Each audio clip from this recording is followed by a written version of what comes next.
But let's focus in on another big story of the day. In his maiden visit to India, Saudi Crown Prince expresses solidarity with India and promised to cooperate with India on all fronts to combat terrorism in the aftermath of the Pulwama terror attack.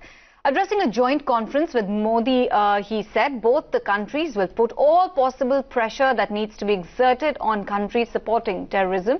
PM Modi said the Pulwama terror attack is a cruel symbol of the scourge spread over the world by terrorism.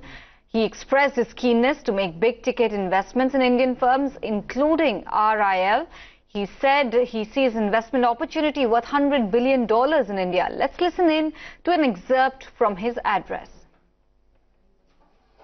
Pulwama में हुआ बर्बर आतंकवादी हमला इस मानवता विरोधी खतरे से दुनिया पर छाए कहर की एक और क्रूर निशानी है।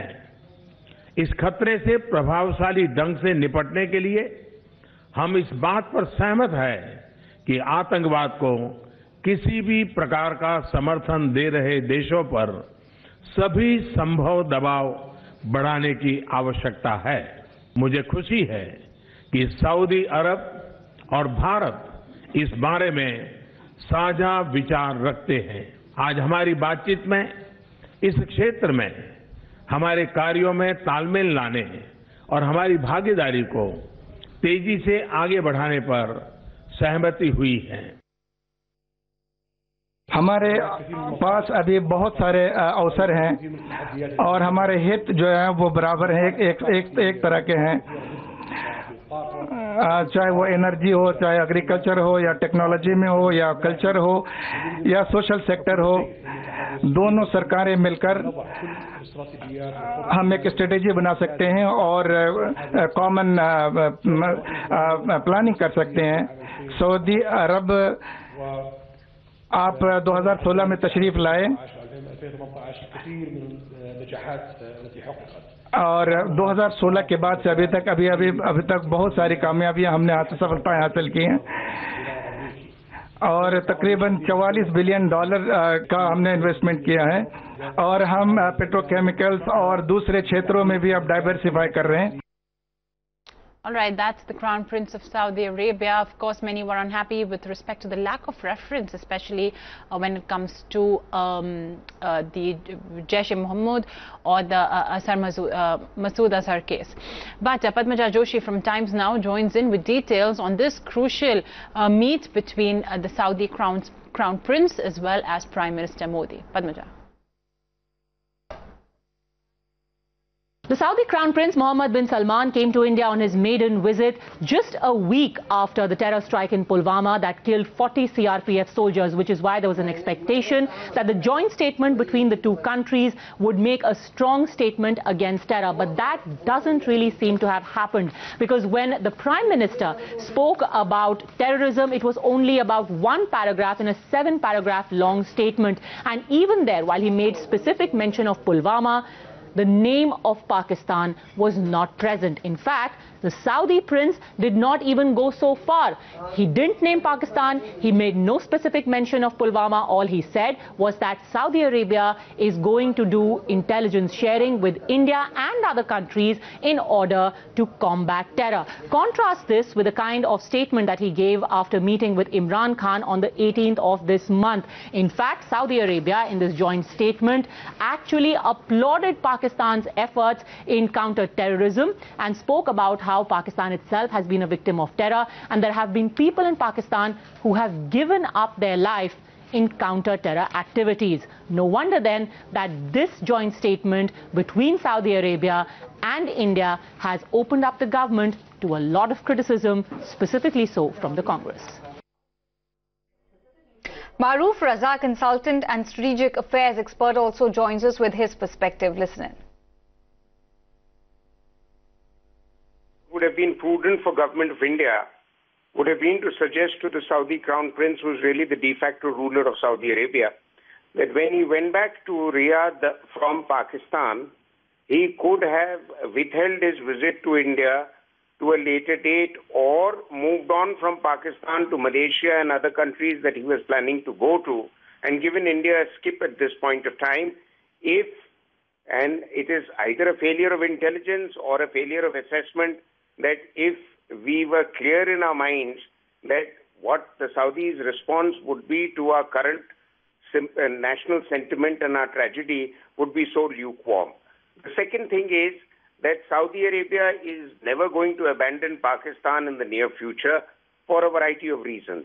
Saudi has made considerable amount of both religious and financial investment in Pakistan. This is from the days of General Zia, when Pakistan has turned around to becoming a kind of an extension of their Wahhabi agenda. And what we are seeing in Kashmir, the radicalization, is an effect of the Saudi funding in Pakistan, which has in turn led to Kashmir abandoning its Sufi syncretic culture. Saudi Arabia is also, I'm told through very reliable sources, an investor in Pakistan's nuclear program. And therefore, Pakistan houses nuclear weapons that give Saudis a security. If Iran goes overtly nuclear, then Saudis also have their nuclear arsenal ready to contest the Iranians as a part of the power struggle in the Gulf Arab politics. And the fourth and most important thing is that Pakistan has always provided troops in Saudi Arabia as a kind of added security to the Saudi government, considering the fact that there have been attempts in the past where there has been dissent or attempted coups. I mean, the last one which really was prominent was 1979, which was the time the Al-Qaeda also began to come into being in a big way. So what is it that India stands to gain from Saudi Arabia?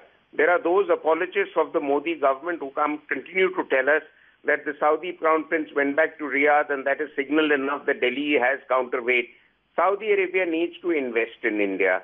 We can at this point of time politely deny them investment opportunities because Saudi economy is not exactly flourishing. The second thing is that the Saudis are looking for outlet for their oil when Americans have very clearly made it known over the next few years. American import of Saudi oil is going to be down to the barest minimum. In fact, America is now an exporter of energy and oil.